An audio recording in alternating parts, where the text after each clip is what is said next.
You can say we're on Duties of the Heart. We're in the Gate of Humility, page 567, part 4. And I just want to go back because sometimes it's worthwhile just to realize why we're learning about humility. And he said, and I'm just going to give you the fast rundown. He says, when a person has humility, so what's going to happen if he internalizes it? Then it comes out in this manner. It's externally in the form of a gentle voice, a soft voice, meekness when angered, and restraint in taking revenge when one has the power to exact it. That's why we're trying to build up humility. Okay, that's the purpose of humility. Understand? So as long as we have that as a focus point, now, and it also it shows we internalize our lack of self-importance. In other words, we're not the biggest creation in the world. Now we'll go to 567, just to understand, because he's going into depth how to develop this humility. But again, you always have to remember the reason you're trying to develop humility. That's very important to keep in mind. So it's worthwhile sometimes just to go back to the very beginning of the gate to find out why we're doing what we're doing. So he said, when a person reflects on the service he owes to God, for the abundant kindness and the great goodness he has bestowed upon him, when he recalls his neglect and inadequate fulfillment of the commandments, those called for by the intellect and those whose origin is in revelation alone. In other words, some are, you just understand, you should not murder. Those are clear. Okay, but when it comes to not wearing wool and linen in the same garment together, well, that's not a logical commandment. Okay, there's a lot of non-logical commandments. Not eating pork is a non-logical commandment. There's no reason, there's no rationale as why we can't eat pork, or why we can't eat camel meat, or why we can't eat an animal that doesn't chew us cut in half, split off. There's no reason except that God said so. Okay, so when you eat pork, you're not going to get sick. I mean, unless you don't cook it right. But for the most part, you're not going to get sick. There's nothing wrong with it. It's just that Jews were commanded not to eat it. Period. Okay, and there's no rationale for that. No rationale for that. That we know of, I should say like that. Obviously, God has His reasons for everything, but He didn't tell us the reasons, and that becomes the origin in revelation only. Okay. That he will have no arguments or excuses on the day when reckoning comes, and will be full of remorse at the time of retribution. He will be humbled, and his spirit will be broken, as it says, for behold, the day is coming, burning like an oven, when all the arrogant and all the evildoers will be straw. But who can endure this day of his coming? So all we have to do in order to develop, well, not all, but as part of developing our humility, is remembering what God has done for us, even though we weren't deserving of that kindness. Okay? This is the good stuff that happens. One acquires humility by contemplating the grandeur and the mighty power of Hashem, may He be exalted, who observes one's outer appearances and inner experiences. One can attain an appreciation of this awesome force by considering the following. Our masters of blessed memory have spoken of the awe-inspiring and imposing presence of many of the pious ones who lived in the past generations. They said of one, for instance, Rav Sheshet, fixed his gaze upon the person, who then became a heap of bones. Now you can take that literally, you can take that figuratively.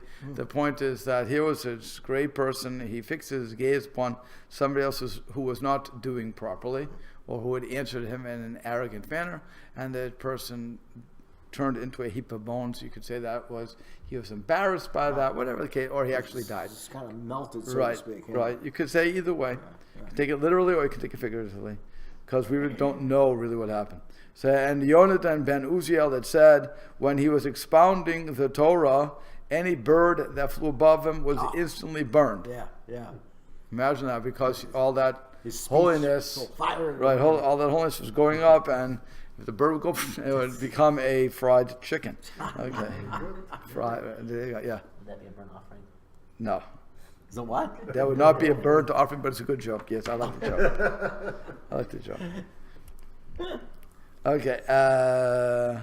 So now the prophets were undoubtedly. So okay, that's number. You just have to remember that. We look to the pious people, and if you see them, by the way, this can also be done by looking outside and seeing a beautiful sunset. I mean, you just think of the grandeur of God. So all those things, so whatever is going to bring you to that humility is what's going to get you there. So you can either think of the fantastic stories of these rabbis who were so fixed on Torah and everything, that their whole life was emanating Torah, and therefore they had such great power that if you would speak badly to them, just a mere look would cause you to melt, if you will, okay? Or, again, birds flying over, you have cooked pigeon, whatever is going to be flying over you, okay? But that is something that we have to, you hear the stories and you say, wow, that's what happens. And so that, it shows you're not at that level. Birds fly over my head all the time. Hopefully don't do anything when they're flying over my head. But they do that. Okay. Now the prophets were undoubtedly on a higher level than the pious. Yet you will find that when they encountered angels, the prophets' power melted, and they bent their knees and prostrated themselves, as it says of Daniel, Yoshua, and many others like them. You will find, however, in the book of prophets, that the angels bend their knees and prostrate themselves before the Creator. May he be exalted, as it says, the hosts of heaven prostrate themselves before you. He says further in Job, he does not trust his servants or attribute glory to his angels. And again in Psalms, in his heavenly palace, all say glory. And now in Isaiah, another proof text is, one would call out to the other and say, holy, holy, holy is God of hosts. The whole earth is full with his glory. We're on page 569. Actually, what is manifest to our minds from his creations, such as the sun and the moon, the stars and the celestial spheres, the earth and all that is on it, inanimate objects, plants and animals, is sufficient for one endowed with understanding and intelligence to attain an appreciation of God's majesty, as it says, how great are your works, God, how exceedingly deep your designs. An ignorant man will not know, a fool will not understand. That's from Tehillim. All nations are nothing before him, that's from Isaiah, and all the inhabitants of the earth are as nothing. So again, what Rav Balki is doing is saying, this is a very famous concept, that all I have to do is look outside. Actually, the truth is, you don't have to look outside. You have to deal with this sometimes in your job. You get a cut, right? Most amazing thing about our bodies, unless you're a hemophiliac, God forbid, you get a cut and it stops on its own. Without bending, without anything else, as long as you don't keep bending it and go, I don't do that, it will stop on its own. And even with that, it'll stop. Even if you do bend, take a little longer, but it will stop. The body heals itself. It's the most amazing thing to watch. And obviously we don't want to cut ourselves and we don't want to hurt ourselves, but that's something that you have to look at that, and anybody who is, even aware will say, wow, how wonderful God made this. I'm not dealing with the atheists who will give me all the reasons and rationales, but anybody who's religious minded is going to recognize that there's a design here going on. And once the design, so I just have to appreciate that. Then I look at, if I use science and I say that we all know that if the sun was a little closer to this planet, we would not be able to live. It was a little further away, we would not be able to live. That's just an amazing thing. No other planet in this solar system can hold human life. I'm going to say human life. I don't know anybody. We may have little Martians out there, so I'm not going to pick on the Martians. But it can't hold we can't exist on these other planets. Or the asteroids called the moons, whatever else they want to do. Okay, that's something that, again, that's an amazing thing, that when you look at that and you see the precision that happens, you recognize that there's a creator out there. You should. And if you want to deny it, that's up to you. And that's why an ignorant man will not know. That's why it says that in Psalms. A fool will not understand this. You can delude yourself as much as you want to. That's all the atheists out there. You can delude yourself to all you want. But in the end, you're going to realize that there's something out there that's greater than you. And that's the creator. That's all. And when the wise and discerning individuals thinks of himself in comparison with all of mankind, and all of mankind in comparison with the Earth's sphere, and all of this sphere in comparison, as compared to the lunar sphere, and of that sphere in comparison to the all-encompassing sphere, and realize that the whole universe, in comparison with the greatness of the Creator, may be exalted, is as nothing.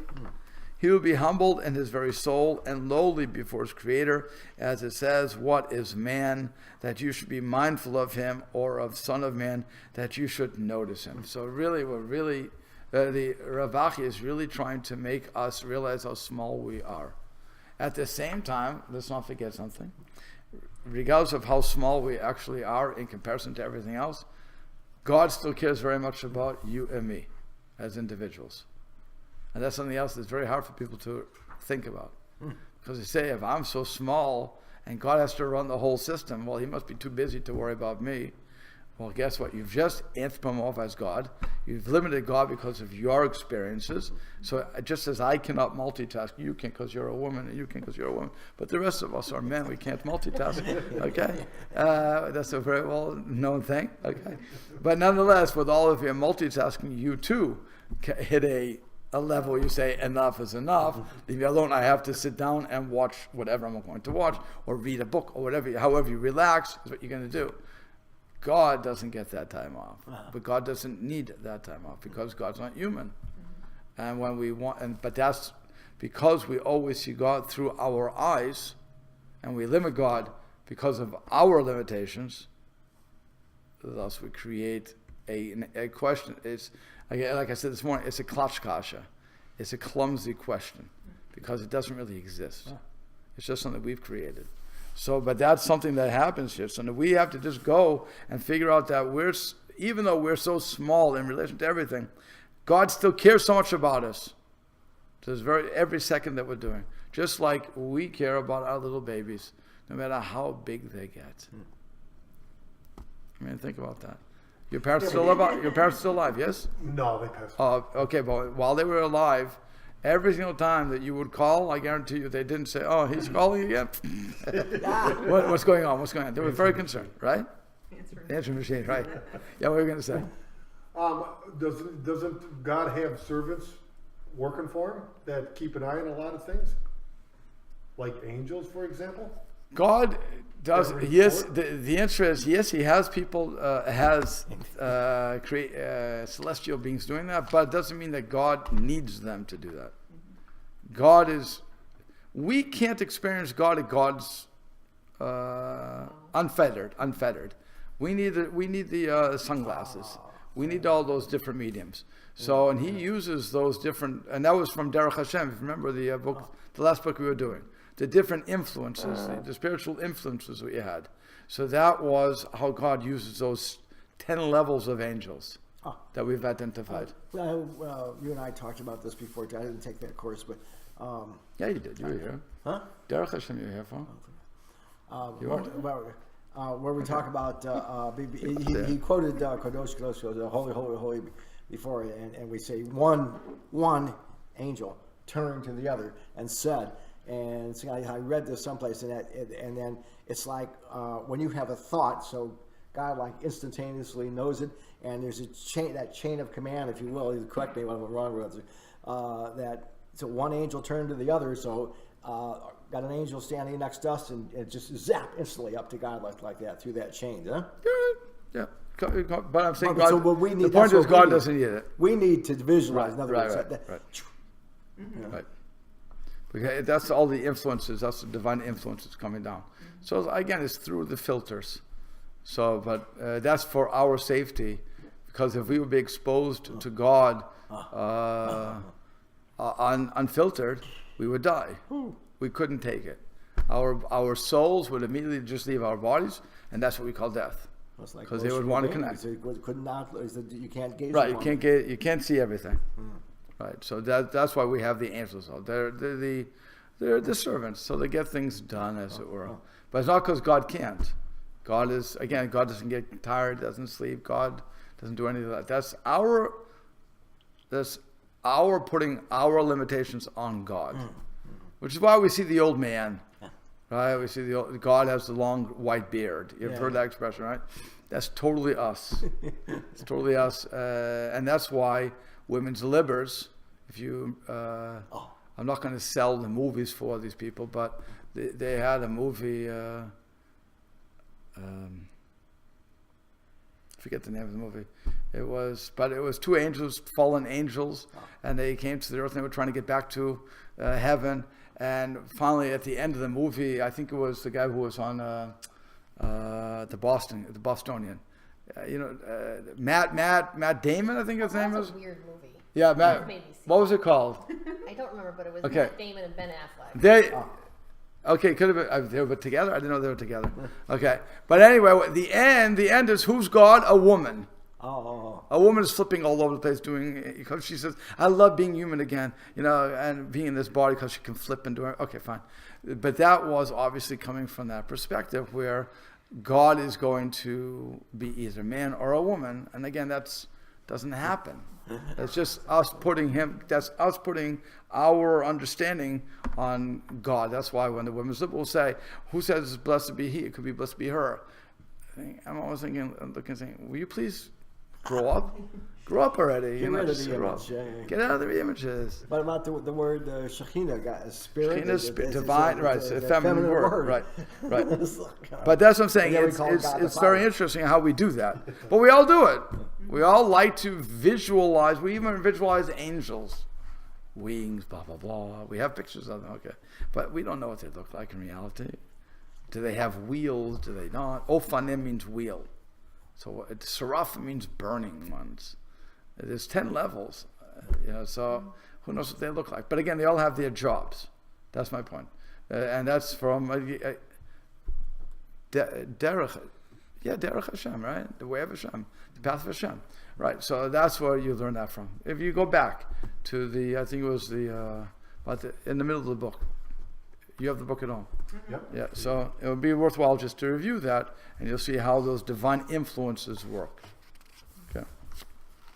So it says, one acquires humility by reading the books of the prophets, noting that the severe punishment inflicted on the proud and haughty, and conversely, God's great providence over the humble and lowly. As it says of pride and haughtiness, this is from Isaiah, the prideful eyes of man will be lowered, and the haughtiness of man will be brought low. Excuse me. And God alone will be exalted on that day. For God of hosts has a day against all who are arrogant and high, against all who are lifted up, and they will be brought low. Okay, so it's not a good. You don't want to be the proud and arrogant at that point. Of both group, it says Hashem will strengthen the humble. He brings the wicked down to the ground, for God is exalted, yet sees the lowly, and from afar he afflicts the haughty. So again, another proof that you don't want to be part of the haughty people. And of the lowly, it says, but the humble will inherit the land. This is your famous, the meek will inherit. That's how they normally translate that. It really is the humble, but it's, for some reason, I guess they see meek as humble. Am I correct? Yeah. But really, what? I thought you said, okay. But really it's the humble, and the humble has humility, and I'm humbling myself not because I'm afraid of you, but because I respect God so much. That's where I'm building that's what it's talking about. It's not talking about the ones who are scared, and they're going to inherit the world. We really don't want the meek inheriting the world because they don't know how to run the system. Yeah, right? Meek meaning like weak or Right, helpless. right. You don't want that. So that's, I think, there was, as we talk about in the Hebrew classes, whenever somebody translates, they bring an agenda to the table. Okay? So you're always reading translations. Unless you read the Hebrew, you're reading translations. So once you read the translation, you are bound by that translator's decision. And it's not fair to the words of the Torah or Tanakh, the Bible at all. It's just not fair because they've interpreted something. And you, the reader, because you don't know any better, are going to say, okay, so the meek will inherit the earth. The same way as when the translator from the Greek to the English, or whatever they translate Greek from. Again, there was a Greek. The Greek would have been the original language that it was written from. So learn that language if you really want to understand. Does Greek have multiple? I assume Greek would also have multiple meanings. Yeah, like any other language. Like So a beautiful insight into humble. yeah, It comes from the Latin word humus for earth, for soil. okay. The litter of the Right. earth. There you go. So that's like I said. So you have to be careful with translation, but that's why he says the humble will inherit the land because Hashem has anointed me to bring good tidings to the humble. That's from Isaiah, and so actually most of it's from Isaiah here. For thus said the high and exalted one who lives forever and whose name is holy. I dwell on high and in holiness, and also with the broken and the lowly in spirit. And it says in Proverbs, before disaster there is arrogance. And before disaster, a man's heart is haughty. So if you ever want to know how to stay away from problems, don't be arrogant, don't be haughty. That's it. That's the easiest way to do it. Okay. Number 7. When one observes the upheavals in the condition of the people in this world, how swiftly kingdoms and governments disappear. By the way, we've seen that in our own life. Yeah. The great USSR was taken down. In our own lifetimes. You were alive? You didn't miss. You missed that, right? 1990, 91. Yeah. So you missed that. Yeah. Okay. Tough luck. Look at the picture. You can read it in the book, right? But think about that. We saw the USSR fall. You were. No, you weren't. You weren't 1148, right? You weren't born in 48 yet. You Yes, were. yeah. Oh, okay. So you saw the state of Israel born. A little too young to remember, but Okay. I remember looking at my grandfather's books a few years later, though. Okay. I'm just saying. Yeah. It's an amazing thing. How many kingdoms? And now we're seeing between Russia and Latvia and all these different countries, they're going up and down. We don't know if they're going to be around tomorrow, but they're declaring independence, losing independence, so on and so forth. So we really do see in our own lifetime how swiftly kingdoms and governments disappear, how people are moved from one predicament to another. One nation is destroyed for the benefit of another, and in the end, all is death. As it says, like sheep that are herded to the grave. That's from Psalms. He is humble and will not pride himself in any worldly wealth or trust in his heart in any worldly thing. As is written, blessed is the man who made God his trust and did not turn to the arrogant or to those that stray away after falsehood. So again, we have to not put any, I just saw a video on, I was trying to figure out where I stopped in here. So I go to YouTube because that's where I'm on anyway. Rabbi Neville. Okay. And there was a video that said, how to become a millionaire in 3 years. And it was 7 minutes long. I said, okay, let me see. Let me see. 3 years, why not? I mean, 3 years, 7 minutes. And it was very funny how he does it. He wasn't even trying to sell it. I'm not sure why he was trying to sell even. Because he just gave a real solution. It was like, why you do that? You normally sell your product if you're going to do that. But it was interesting what he was saying, you know. But that's what we all want. We all want we want the quick fixes. And if I would just do this quick fix, by the way, I'm going to give his video. It was find the problem, solve the problem, sell the solution. Yeah. There you go. He said that's all it is. It's a simple thing to do. It's just like the stock market. Stock market is easy. Buy low, sell high. Right. Right. We all know the secrets. But really, I mean, it's now if I would put all my stock into that, if I put all my stock into that, I could quit the job and say, okay, I have to discover a massive problem, whatever those massive problems are, and solve it and sell the solution. Okay, fine. But does that really work? Should I put my money into that? How many times did Steve Jobs go broke? How many times? We only have the success stories for these people, yeah. but you know when they hit the big knot at times. But he says himself, and from what I've heard, I never read the books, but he said he went bankrupt 7 times before coming out with his thing. Yeah, before the Apple, you know, this stuff he had. But I'm just saying, you know, we follow that and we read their books. It's like the famous thing of when somebody wins the lottery, and then they write a book of how to win the lottery. Thinking, are you idiots? Or am I the idiot? Well, I think the people who buy it are the bigger idiots. But are you kidding? You're not winning it every week. You won it one time. You're selling a book on that? Okay. Well, why not? It's like this guy putting a video out. I like the video. I have nothing wrong with the video. I forget what the guy's name is, but it's true. If you follow it and you work hard 24/7, you too could be a millionaire. Just have to get other people to buy what you're selling. That's all. But he's right. He's right. 100%. Buy high, buy sell, buy low, sell high. Same thing. Okay. Anybody can do that. There you go. When a person's thoughts are never free of one of these 7 points we have mentioned, he will be humble and lowly at all times until humility becomes second nature to him and inseparable from him. Now that's really what you're trying to get to yourself. Okay, again, that way when somebody says something to you that is mean-spirited, you won't listen. You'll just take it as, okay, thank you. And you walk away. You don't get angry. By the way, that gets them more angry because they didn't get you angry. Because they were trying to push your buttons and you didn't give in. So really but that's humility. And then you can learn from everybody too. There's a lot of pluses to humility. Yeah, this just brings one question to mind. Yeah. You don't have to answer it now, but if it's I'll part of try. a thought, yeah. Right. I mean, so I know people will ask the question, and I've heard the question asked, maybe asked one. So in talking about humility, how do you avoid becoming a doormat that everybody walks over you because you're so humble? Does he address that at all? What do you mean? Let me ask. Let me get. So humble, not to you don't take insults. You just let it roll. And surely there's going to be some people out there that see, I could say anything to this guy. He just rolls over in place. That I can do anything I want with him. They start walking all over you. Oh, so I'll tell you what happens. When the only reason you're going to make fun of him is because you want to get a reaction. When you don't get a reaction, you move on. Right?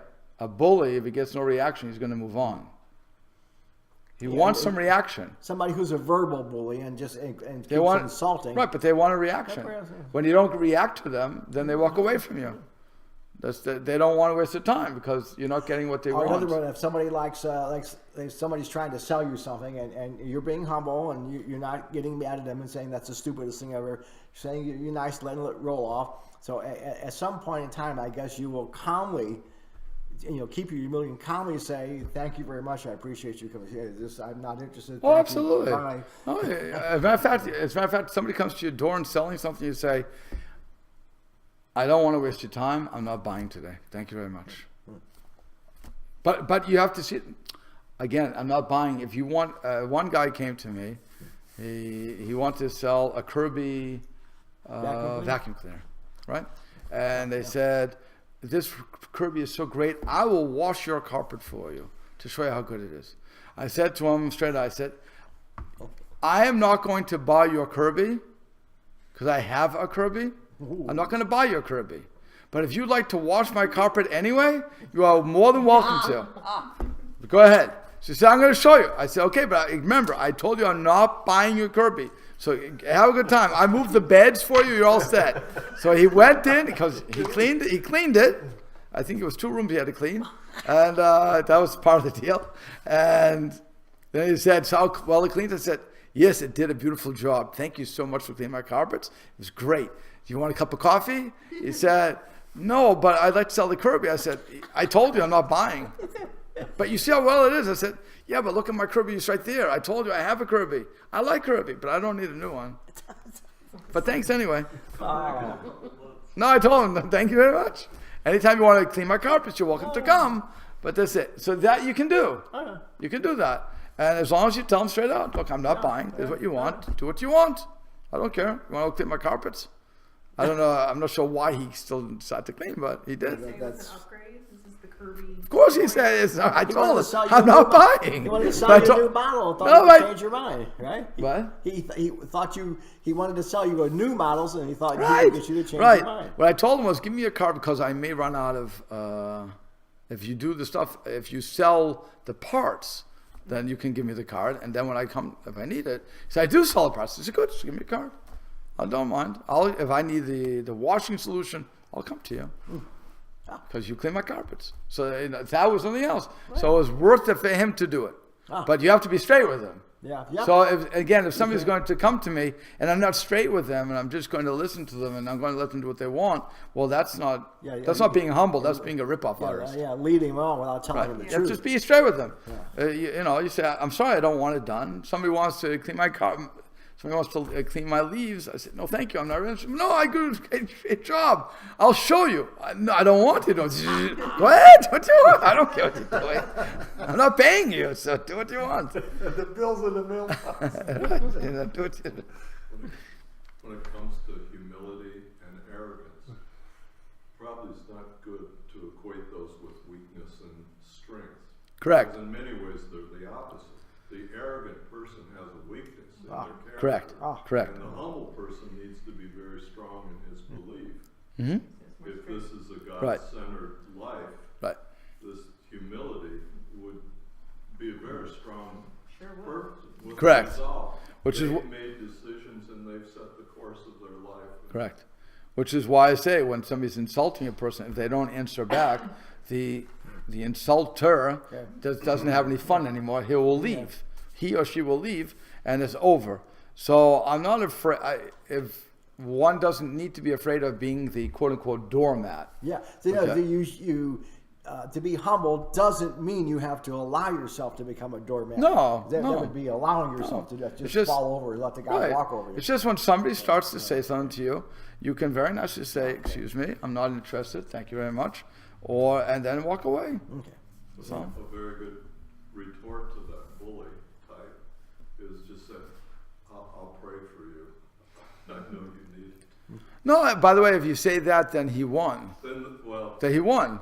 So because he got a reaction from you. Got engaged. You don't get it. You don't engage. You say thank you, have a good day, and that's the end of it. It's like when somebody yells a pejorative at us when we're walking on Shabbos. Yeah. You know, a blank Jew, fill in the blank. When they do that, so what are you going to do? You're going to get angry. Leave me alone. Go. You're a coward. Go away from me. You know. That's the end of it. You can't. You don't do anything. You just go on with life. You don't even pay attention to it. It's like somebody beeps a horn at you. Who cares? When somebody beeps a horn, I always wave. I don't know. I don't know if they're waving to say hi to me or they're beeping to get out of my way. I'm not sure. Hi. You want to come to services? He says, while he adheres to humility, it keeps him far from all the pitfalls of arrogance, hardness, and pride, as we have noted previously, and he will be saved by it from sin and stumbling, as it says, so that his fear be on your faces and you not sin. Our sages of blessed memory have said, reflect on three things, and you will not come to sin. Know from where you came, where you are going, and before whom you will give an accounting and a reckoning. From where do you come? From a putrid drop. Where are you going? To a place of dust, maggots, and worms. Before whom will you give an accounting and a reckoning? We're talking about your soul at this point. Before the King of Kings, the Holy One, blessed be He. So if you have all that in mind, that all I'm doing is, while I'm in this body, in this rental, as I like to call it, from God, if I use the body correctly, then the body will enjoy itself. It wouldn't, in the time of resurrection, it'll be good. But if not, so it's not. But the biggest thing is that this body is going to, hopefully I won't, hopefully Mashiach will come and death will stop and I won't find myself in the grave. But if I don't make that, so then the body will go into the ground and will, dissolve. What's it called? Decay. It'll decay. Become worms, it'll become dust, and so on and so forth. That's what happens. But my neshama, my soul, is eternal. And as long as I didn't mess up totally, it's going to be an eternal soul. So that is what's going to have to put up with the account and reckoning. So as long as I have that in mind in this world, I'm going to act properly. Then that's what we're supposed to do. That's creating your humility. Okay. There are 10 rules of conduct that a master of humility should observe. One should obtain knowledge of God and his goodly attributes and over the superiority that he bestowed on man over all other living creatures. As it says, you have made him master over the works of your hands. So this is for all the people who say that animals and humans are equal. They are not equal. We are above the animals, period. when he at least from a religious point of view, I'm not again for the secular atheist out there who doesn't accept God, he's not going to accept that argument. But okay, I can't really help him. But we are at the top of the food chain. Let's put it that way, okay? When he recognizes the awesome grandeur of the Creator, the majesty of his power, and his exalted wisdom, he will be humble and lowly before him, learning from the wise one's charge, namely Solomon, who said, "Do not glorify yourself in the king's presence, certainly not before the King of Kings and the Master of Masters, who is exalted beyond all likeness or comparison." As Hannah said, that was Samuel's mother, "There is no one holy like God. There is no one except you." So, number 2, one should know the duties prescribed by the Torah and those called for by the intellect, study Hashem's Torah, and master the wisdom to be gained from reason, scripture, and tradition in order to learn from it the requirements of humility and where it should be practiced. So that's another one. I have to know where it should be practiced too. One should, for the sake of the Creator, may he be exalted, tolerate and bear patiently with hateful words and deeds, as it says, "Have I paid in kind one who paid me evil? On the contrary, I rescued him from that without cause, is my enemy. Do not say, as he did to me, so will I do to him." There was no revenge. Revenge means you don't accept that it's coming from God, and you're going to avenge the wrongdoing. So you don't do that, because it's not going to help you out. So our masters of blessed merit, by the way, it doesn't mean you shouldn't, let's put this in modern days, it doesn't mean you shouldn't have the guy arrested, doesn't mean you shouldn't go to court against the enemy and so on and so forth. If the person did something against you that is monetarily, that you can lose money on, so of course you should go to court, because that's justice. You have to get justice. But you also have to let the courts do what they're doing and not take justice into your own hands, like we see people doing. And sadly enough, like the guy did when, in that most recent case of the psychiatrist doing something with the girls, where the father just said, "Give me 5 minutes. State? Yeah, give me 5 minutes alone with the guy." And the judge said, no, and he jumped through. But thank God he wasn't arrested and anything else. But again, you can't do that. Right. You have to let the justice system work. That's why we have a justice system, and you have to say everything is ultimately from Hashem, and that's hard. I certainly Chas v'Shalom would never want to deal with that, what he dealt with, but it's something that we have to understand too, and that's part of the humility of letting the system work. Okay, but you still have to go through the system. Again, I'm not saying you should ignore everything and say, "Well, it's all from God. I'm not going to." No, you have to take care of what we can take care of. Okay. So our masters of blessed memory have said, "Those who are offended and do not offend, who hear themselves insulted and do not answer back," this is what I was talking about, "who act out of love and rejoice in chastisement, of them Scripture says, but those who love God will be like the sun going forth in its strength." They refer to such an individual as one who is forbearing. And you also have to remember that God, when we don't follow the Torah, God should be offended at us. And yet God forgives us, or he shows us forbearance by allowing us to continue to live and move.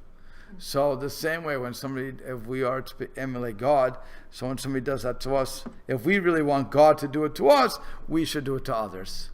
So that's where you have this whole concept of forbearance. And that's why when somebody's insulting you, you relax. There's an old saying, which I don't agree with. It's a poem that we learn in kindergarten, probably, I think. "Sticks and stones may break your bones, but words will never harm you." It's the biggest lie in history. I don't know if you still say that. Hopefully we don't anymore. But words do hurt. They hurt very much. But again, if I'm taught to ignore the bully and just let it be like water off a duck's back, which is what we really have to learn to do, then it won't hurt me. And that's probably what the poem was trying to say.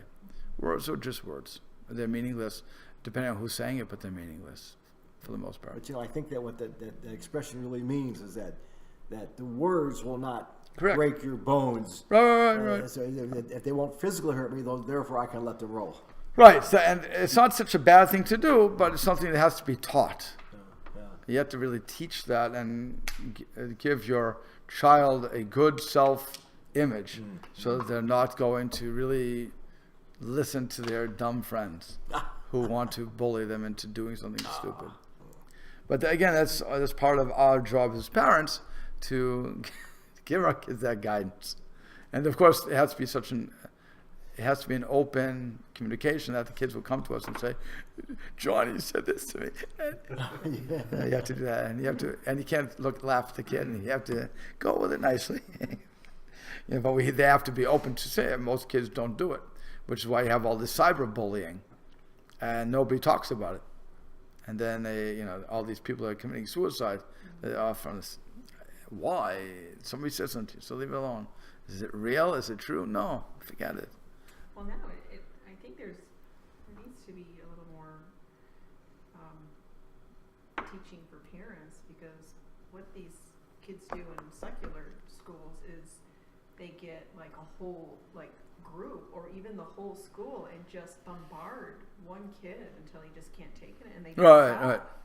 So that's where that's crossing the line. We're just rolling it off your back. I mean, it's almost torture that they're doing. It's really pretty evil. No, I'm agreeing with you. It's evil, and I don't agree with any of it. But I'm saying that if you have this communication with your child and saying, just forget it, okay, like that, the people want reaction. That's the biggest thing they want, reaction.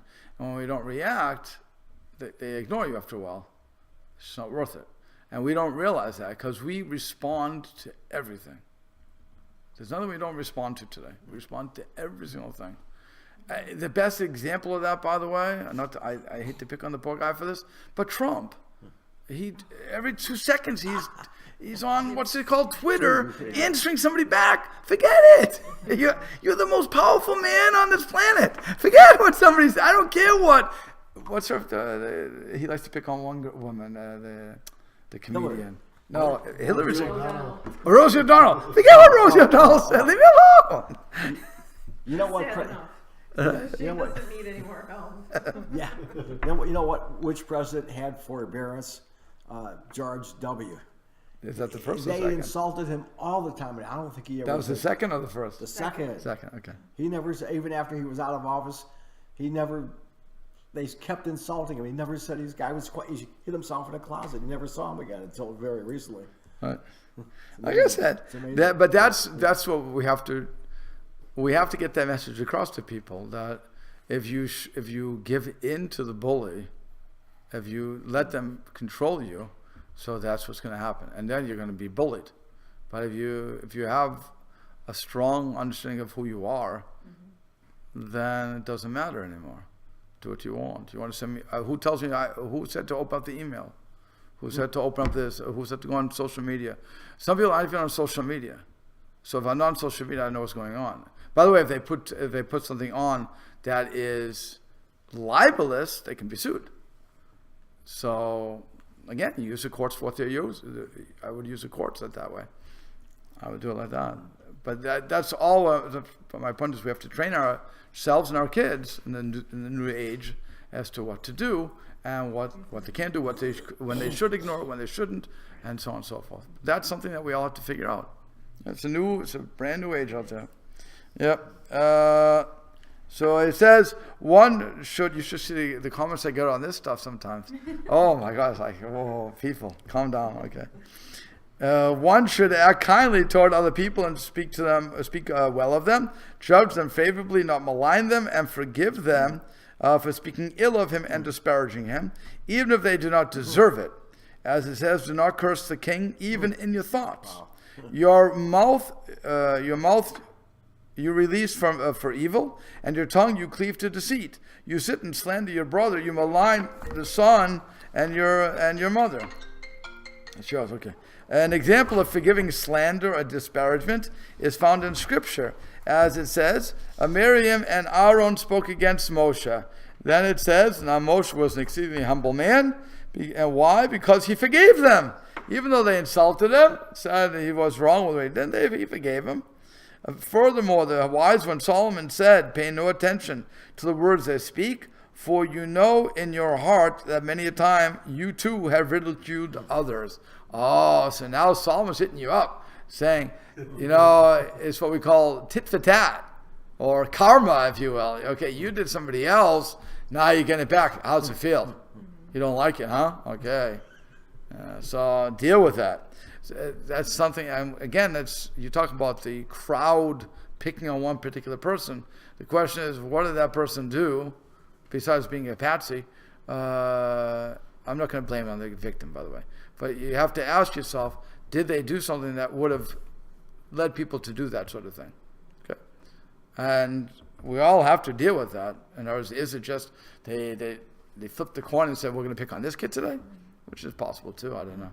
Again, I always like to say that people are cruel. Certainly when it's the internet or it's anonymous. Mm-hmm. When it's anonymous, that's when they're the cruelest. And that's why if you go on the internet, you see many people have fake names and fake pictures. Well, a lot of them have on there just anonymous with a stupid face. Right. They don't even say Right. their little name. Right. But I'm just saying that you have that, and so then they can, of course, it's like KKK when they cover their faces with the white mask, because they don't want to be seen in public doing what they're doing. They want to be held back. Otherwise, show your face. You believe what you want to show your face. Let's see who you are, and then we'll know not to go to your store. We'll know not to do everything else. So no problem. Go ahead, be brave. But they don't want to. They're all cowards. Okay. So our sages of blessed memory said, it once happened that Rabbi Eliezer stepped down before the ark and offered 24 supplications. It was not answered. He didn't get the rain, in other words. Rabbi Akiva then went down and said, O our Father, our King. And it was answered. A heavenly voice proclaimed, is it not that this one is greater than the other? But only this one is forbearing, while the other is not. Okay, so that's why he answered one, not the other. One of the pious, it is told, passed by the carcass of a dog who gave forth a dreadful odor. His disciples said to him, how dreadfully does this carcass smell? He said to them, how white are its teeth? Then they regretted the disparaging remark they made about it. Now, if it is blameworthy to speak ill of a dead dog, how much so is it blameworthy to speak ill of a living human being? If it is proper to praise a dog's carcass for the whiteness of his teeth, it is then a duty then to praise an intelligent and insightful human being. The pious one's intention was to chastise his students, that they not accustom themselves to speaking evil, lest it become part of their nature. So too, if they trained themselves to speak favorably of others, this would become second nature to them. As it says in Psalms, he did not accustom his tongue to slander. And conversely, your tongue thinks of injuring like a sharpened razor that works deceit. You love all injurious words. And it says further, a treacherous tongue, what will it give to you? What will it add to you? A warrior's sharpened arrows with hot coals of broom. The words of the wise of a man's mouth are pleasant, but the lips of a fool devour him. We'll have to stop there. But that's all giving you a concept of how do we develop humility, and again, why we should be humble.